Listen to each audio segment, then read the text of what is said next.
In today's video, we are going to be comparing the MPG of our F450 to the MPG of our 2022 F350. So we're going to be doing back-to-back MPG tests with both trucks, starting with the F450. Let's go ahead and top off the fuel. As with all of our fuel economy tests, we are topping off the truck before we start. Inside the truck and resetting the trip computer so that we can compare our fuel used based off of what the pump gets and what the truck gets. So let's go ahead and get this show on the road. So the reason I wanted to do this test with the 6.7 Powerstroke is because when I got this truck back, the first thing I noticed is this truck is not really more efficient than the 7.3, just off of what I'm finding driving it around. Yes, it is a 6.7 liter Powerstroke V8, and it should be significantly more efficient than the 7.3 liter Godzilla V8. But from what I'm finding, not the case, and it's probably because this is an F450. It's heavier. It's most definitely not geared for efficiency. What I'm kind of noticing, being that I haven't driven this truck in a while, is when you're driving around town, when you're taking off, first gear is very low with the 430 gear. It's not fast, it's not efficient because it's so low, and this engine, being a diesel, really wants a lower, it really wants a different first gear. Like the first is just, it's not that it's so much torque that it's spinning the wheels or anything like that. It's not the case. The low revving nature of the diesel, I think, with the low gear, with the 430 gear standard in the 450, makes for a very slow off the line feel. Now once you're past a few gears, I'm gonna get over to my right now and bring the speed up to 70 to match what we did in the 7.3. So a little bit of a backstory before, I gotta remember that backstory, but trying to hold 70 in this some traffic, so I'll take the left.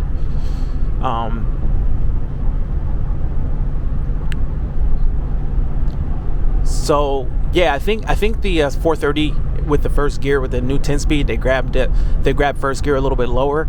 I think it would be better if, when you are in normal driving mode, the truck just started in second or third, because it really can't get off the line in first, right? It's just too slow. It feels wrong. Now once you get used to it, it's not a big deal, but you know, it really doesn't want to pull until like third, fourth gear because of how it's geared.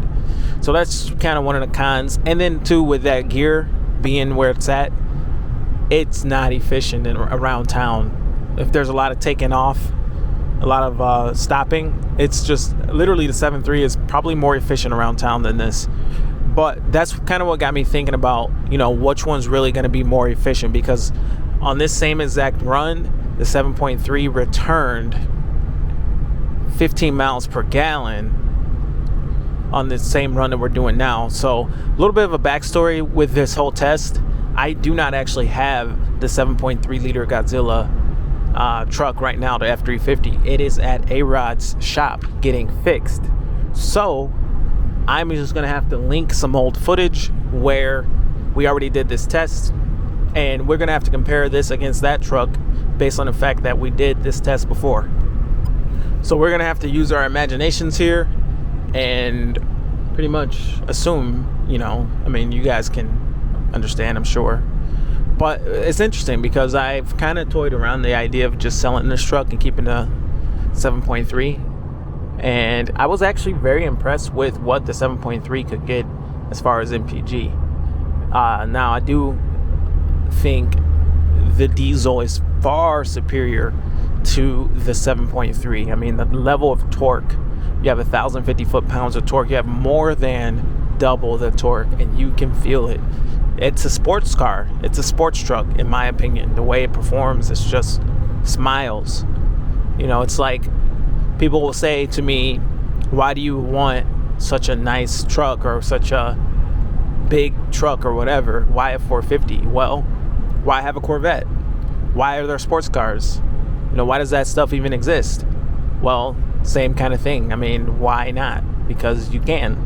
And at the end of the day, I do work it pretty hard. I do, aside from being short staffed, that's one of the things is like I'm so short that a lot of times I'm just doing the basics.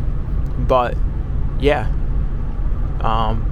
So one of the things that could kill the diesel would be a operator, or not operator command region, but a passive region where the computer goes into region. I don't even think that would be considered passive region, but a region right now would crush the MPG. We're at 85% exhaust filter, so we shouldn't get a region. Let's go over to our fuel economy. What are we on, trip 1 or 2? We are on trip 2, and as of right now we're getting 15.8 miles to the gallon. So I'm going to continue this drive and I'll touch back if I notice something. But I have to say, I am thoroughly impressed with how good this truck is driving after getting everything done by Bill Brown.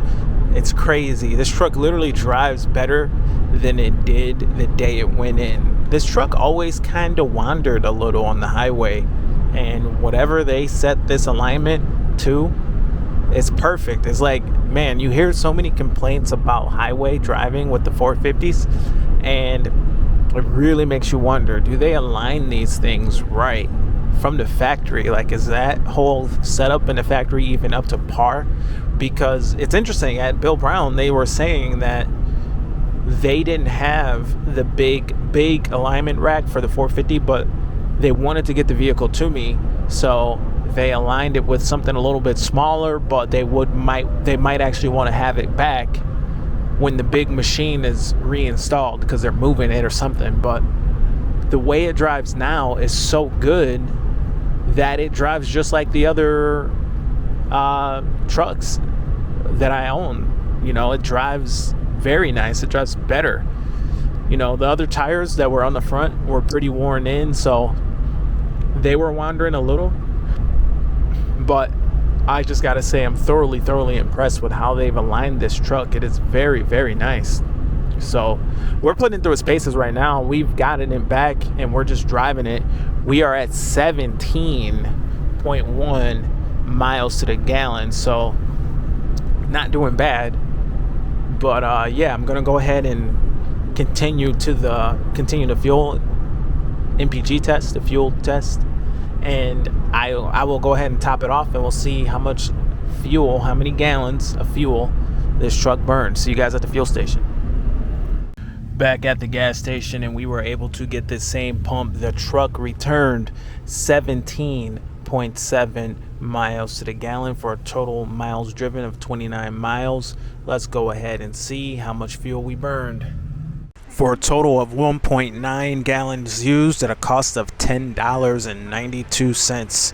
Now, the price of diesel right now, $5.59, and the price of gas, regular, is $3.95. So anyway, let's shoot back to the house and talk about our findings. Back home, and it appears we have a problem. According to the pump, we only got 14.8 miles to the gallon, but according to the truck, we got upwards of 17.2 miles per gallon. So something went wrong. Is it possible that the pump dispensed more fuel the second time around? We were able to get the same pump, but it could be that the pump just dispensed more fuel. I can't see the computer being off by 3 miles per hour or 3 miles per gallon. That is a significant miscalculation by the computer's part. So it's a toughie. If this truck really got 17.2 or whatever, 17.3, whatever it was, if this truck really got that, then we still have to contend with the added cost of the diesel being upwards to $1.80 more per gallon. Easily offsets the cost. So it's most certainly cheaper to drive the 7.3. The range isn't quite as good with our big 48 gallon tank.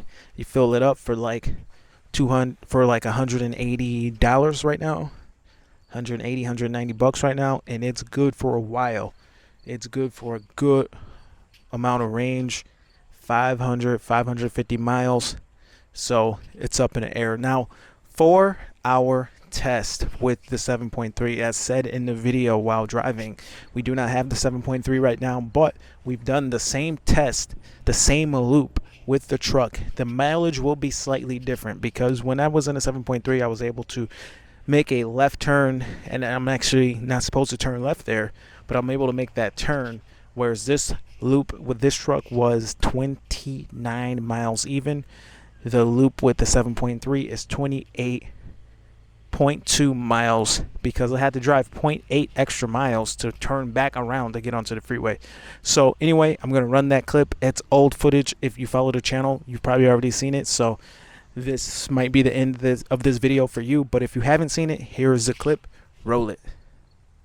Let's jump into 22. Let's fill it up with fuel, and let's establish a baseline fuel economy with the truck with the standard factory tires. Let's go to the fuel station. Filling up with fuel and now hitting the road. Inside the truck, I'm going to go ahead and reset the distance to empty calculator so we'll get both perspectives. What the truck can get by itself and what it will get based on what we calculate from the pump. Now, what do you guys think about measuring your fuel economy using a fuel pump? Is that accurate? Is that legitimate to take your pump, fill it up, wait till it clicks, drive for a period of time, and then consider that, accurate? It's a toughie. It is based on the idea that the fuel pump's going to dispense a consistent amount of fuel no matter what. Now, from my experience, sometimes it's been super accurate, and then sometimes it's been way off. What I've done and gotten the most accurate results is, instead of doing that whole 2-pump method, like it clicks and it stops, and then you do it again, that gives me more inconsistencies than just waiting for it to click one time and being done. One click, that's your measurement. So that's what I've been doing. Now, the thing is about that, if you go to a different pump and it gives you a different reading or maybe that pump dispenses fuel differently. How do we know? We know that it measures an accurate amount of fuel. We would hope that it does, but the idea that it clicks and stops at the same spot every time, that's a tough one that we don't know. We don't know if it does or doesn't. So anyway, let's get on the road here and see what this truck does. See you once we got some miles on the road. So it's taking me about 3 miles to get to the open road here, and I'm gonna lock it in at about 70 miles an hour, which is a good speed for normal driving, I think. And we are at 12.3 miles to the gallon in about 3.5 miles just to get here, and we'll just cruise down this way a little while. It shouldn't take long for this big 7.3 liter gas V8 to drink down a little bit of fuel. But this is interesting. It is going to show us, a short, quick trip like this in today's day and age. What will that cost me in fuel? Like, how much is that? That could be a $5 trip. That can be a $10 trip there, whatever. So it's going to be interesting. We'll probably, I don't even know how far. I'll just pick an exit and pop off, and then I'll do the same thing with the other tires. But this is interesting. Are those big tires going to be worth not only the extra money that it costs to run them? I know they look cool, but are they going to be worth the added fuel consumption, if any? They're not incredibly oversized. I know they do throw the speedometer off a hair, which could be a challenge for our test. I'm testing this truck at 70 miles an hour. Maybe I'll pop on the GPS system or something to give me an actual readout of my speed. And I'll probably end up doing that. I'll pop on my GPS, confirm 70 with these tires, and then maybe I'll hit 70 with those tires as well, so that I can actually be sure of my speed instead of just not knowing how fast that truck's going. It's going to throw the speedometer off, most likely just a little bit, because they're not super aggressive. But a trimmer Super Duty comes with 35-inch Wrangler Duratrax, and the gearing, I don't know exactly what gearing the trimmer runs, but that plus the air valence on the front of the trimmer, which is barely anything, those couple things combined mean that even though a trimmer looks cool, you could be looking at a significant amount of fuel consumption. You could be looking at 2 mpg less just for that look. So is that worth it? You know, with my 19250, I really wanted that look of a trimmer, because there's not that, you don't have to do so much to make the truck look like a trimmer. And I wanted to do that with that truck, but is it going to be worth it if straight up it's another mile per gallon of fuel consumption? Now, with that 19250, I get so much road noise now and howling from those tires, and I'm thinking it's from the tires, but maybe it's a hub bearing. You know, I don't know. I'm gonna see how those tires sound on this truck, and if it's not the tires, because they weren't that loud when I got them, and they don't look too unevenly worn. They look pretty good, and the truck just got louder and louder. I mean, we carry some weight on that front end of that F250. We carry some significant weight. We probably go over the limit. If there's no ballast in that truck, then we're probably going over the limit, although that limit is probably not even based on the front axle. It does have a Dana 60 up front. It's probably based on those front springs and the derated nature of a F250, being that F250s typically run a gross vehicle weight rating of 10,000 pounds just for regulation purposes, and it carries the same axle as like a 350 all the way up till you get to probably like a 350 dually probably has a bigger front end, and a 450 dually most certainly has a bigger front end. But so using my cell phone, I did determine that this truck is dead nuts 70 miles an hour. So with the factory tires, the speed is exactly 70 miles an hour. So we will see if there's any difference once we switch these tires. But anyway, let's go ahead and shoot back and switch out these tires. But before we switch out the tires, we got to get fuel. But according to the DTE calculator, we got 15.1 miles to the gallon, and we drove a total of 28.2 miles. So let's see how many gallons of fuel we burned. 1.6 gallons and $6.64 FJB. So that's it, and that's that. Thank you for watching. My name is Sean. This is DS Trucks, and I hope you guys gained some value from that NPG comparison between the 6.7 Powerstroke and the 7.3 Godzilla. But stay tuned to the channel, because we are going to be doing some new videos here. Check out this grill light that we just got. I got 4 of these in the mail today. This is just quickly mocking up how it might end up getting installed. They are very slim, and looking at this, it literally almost can fit 2 of these in the grill. I didn't realize they were going to be this slim, so they could go in this cavity. I don't want to be careful. I don't want to drop this thing. Or they're so slim they can even fit into here. And yeah, it's a pretty cool light, micro slim. This 450 grill though might be able to carry quite a bit larger of a light than what I got, but I don't know if I can do this with one hand, if I can show you this. But check this out. Our ground, I'm just going to do this real quick for you. So yeah, stay tuned to the channel. We're going to be messing with this later. But anyway, my name is Sean. This is DS Trucks, and see you guys in the next video. Over and out.